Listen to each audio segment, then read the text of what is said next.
Olá, alunos do 8º ano. Aqui é Leonardo Montes, professor de História, trazendo mais um vídeo para vocês, dessa vez explicando as questões da semana 3 do nosso PET 5, que começa na página 73. O nosso tema essa semana, o período regencial no Brasil. E, como sempre, um texto explicando essas questões. Vocês devem ler esse texto e eu vou fazer aqui um resumo para vocês, ok? Bom, vamos começar do seguinte. Em 1822, o Brasil se separa de Portugal, beleza? Todo mundo se lembra disso. Ocorre essa separação de Portugal.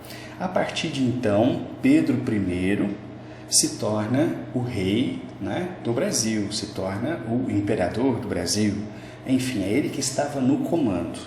Contudo, o que acontece? A sua gestão acaba não agradando muitos setores que existiam e que estavam em conflitos aqui no país. Isso começa a ficar cada vez maior, até que em 1831 ele resolve abdicar o poder. O que significa isso?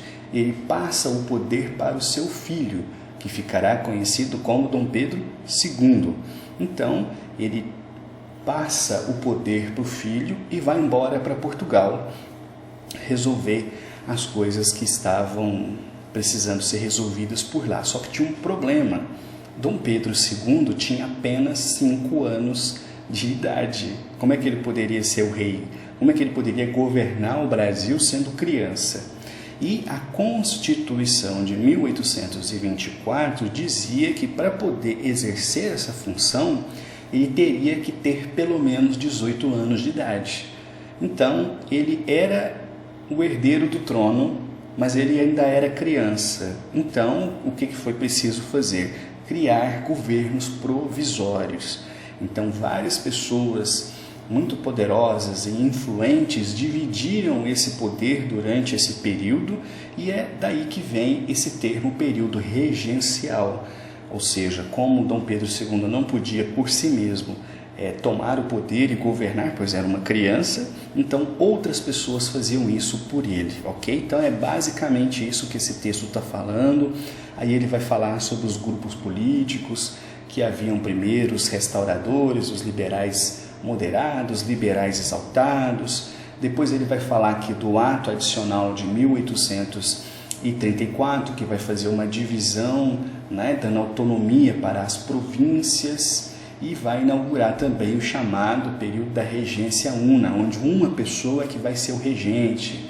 E aí vai citar aqui alguns personagens que ocuparam esse cargo. Bom, o que interessa saber aqui? Que durante esse período houveram muitos conflitos de interesses e a sociedade estava cada vez mais dividida em grupos políticos, cada um com uma visão diferente do que deveria ser o Brasil.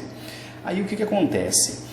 Quando Dom Pedro II atinge a idade de 14 anos, em 1840, portanto ele ainda era menor de idade, foi organizado por parte dessa elite o chamado golpe da maioridade. Então eles fizeram com que ele se tornasse maior de idade, mesmo sendo ainda adolescente, com 14 anos, então ele se tornou o imperador do Brasil, mesmo não tendo a idade legal para assumir esse governo. Então foi uma estratégia adotada, então é sobre isso que o texto fala, tranquilo?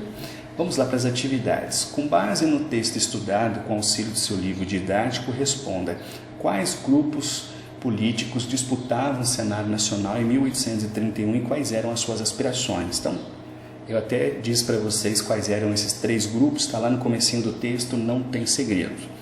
O que foi o ato adicional de 1834 também está no texto explicando o que ele fez, a autonomia das províncias, etc. Não tem mistério. C. Por que foi necessária a presença de governantes regentes, uma vez que já havia um príncipe herdeiro no Brasil? Então, comentei bastante disso, Realmente, havia um príncipe herdeiro. Dom Pedro II era o herdeiro do trono, mas por que ele não poderia assumir o poder? O que o impedia? Ok? A D. Quem eram os regressistas e os progressistas? Também o texto está explicando quais eram esses grupos, o que eles queriam, que visões eles tinham de Brasil. E, por fim, o que foi o golpe da maioridade, quando, então, com 14 anos, Dom Pedro II foi tornado maior de idade para poder assumir o trono e então fazer o seu governo, ok? Bom, essas são as atividades dessa semana, tá bem tranquilo, tá bem fácil, tá tudo no texto, mas qualquer dúvida, qualquer dificuldade, me chamem, estou aqui para ajudá-los, ok? Um abraço e até a próxima.